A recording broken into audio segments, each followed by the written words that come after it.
Pero pinag-usapan natin kanina, binanggit natin ng P-pop, right? Pinoy pop na marami rin nagsasabi na it's copying quote unquote yung K-pop Sorry, naman. totoo naman yun. But does that, David, take anything away from its being Filipino?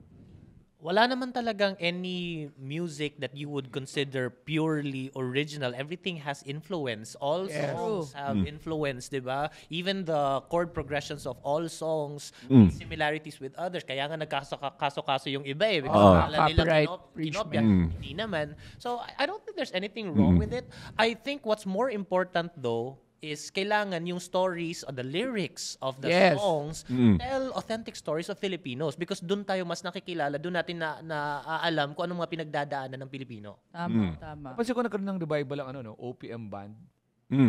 Dumating na sila. Medyo lumalakas na rin. Marami mga lumabas ngayon ng mga banda. Nasa Coldplay concert ako, Cup of alam mo si Blue. Chris Martin, pinapasok niya yung Lola Amor. Tas Lola Amor. nag-play siya yung It's Raining in Manila. Manila. Sikat na sikat yun, di ba? Yung buong stadium. Sobra akong proud kasi parang Chris Martin was singing this OPM song and everybody, lahat ng tao, alam yung lyrics. Parang okay, kaya pala natin.